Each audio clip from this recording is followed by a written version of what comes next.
سلام. آیا اینترنت رایگان در افغانستان واقعیت داره؟ بله، اینترنت رایگان در افغانستان واقعیت داره و ما در این ویدیو بر شما آموزش میدم که چگونه از اینترنت رایگان استفاده بکنید، چگونه تنظیماتش رو بسازید و موارد از این قبیل. اگر میخواین که از اینترنت رایگان استفاده بکنید و یا اینترنت رایگان در تلفنتون تنظیم بکنید، تا آخر ویدیو با ما همراه باشین.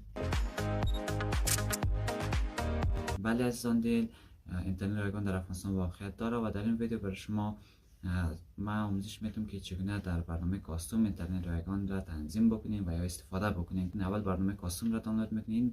برنامه در پلی استور موجود می باشد و میرین اپلیکیشن را دانلود میکنین. اما قبل از اینکه وارد برنامه کاستوم بشوین، قبل از وارد تلگرام میشین. وارد تلگرام هم سایت های مختلف وجود داره. شما میتونید مثلا از سایت اینترنت رایگان و یا فرینت افغان استفاده بکنید. داخل این سایت میروین و اینجا یک برادر افغانی ما هست که واقعا فایلای خوب و کاربردی میسازه که واقعا نتیجه میتن. و در اینجا که رفتن شما جدیدترین فایل را دانلود میکنیم. شما میتونید هر فایل را از هر سایت دانلود کنید، ولی همین سایت فایل خوبتر داره و میرین جدیدترین فایلش را دانلود میکنیم و این فایل را هم توسط برنامه کاستوم باز میکنیم. و در اینجا هم گزینه کانکت که در اینجا موجود میباشه کانکت میکنیم، گزینه کلیک میکنیم و این نظر به فایل متفاوت میباشه. مثلا اگر فایل شما خوب باشه زودتر کانکت میشه، زودتر وصل میشه و سرعت اینترنت هم بالاتر است. و اگر فایل شما هم قدیمی باشه و یا فایل خوب نباشه واقعا کار نمیته، مزخرف است و یا وصل نمیشه، سرعتش پایین است و از موارد از این قبیل میبینید که بسیار برای وصل میشه.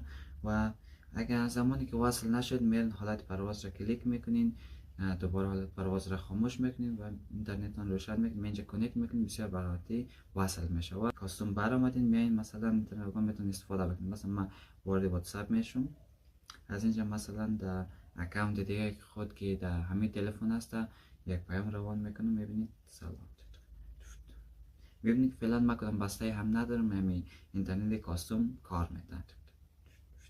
روان میکنم، میبینید که اینجا آمد و از این مثلا روان میکنم در اینجا و میتونید از این قبیل بسیار کارهای دیگه بکنید. میتونید ایموجی، تصویر، هر چی روان بکنید. اینترنتش واقعا خوب کار میده و نظر در فایل و نظر در منطقه و حتی نظر به تلفن شما متفاوت میباشه و شما میتونید که از اینترنت استفاده بکنید. و دوستان اگر از این ویدیو خوشتان آمده ویدیو رو لایک کرده و شیر بکنید و حتما یادتان نره سابسکرایب کنید، چون که من در این کانال برای شما ویدیوهای جدید میسازم، ویدیوهای خوبتر و عالی‌تر درباره موضوعات مختلف مثلا اینترنت رایگان، ساختن تامنیل و از موارد از این قبیل. تا ویدیو بعدی که من باز در خدمت شما قرار میگیرم. شب و روزتون خوش. خدا نگهدار.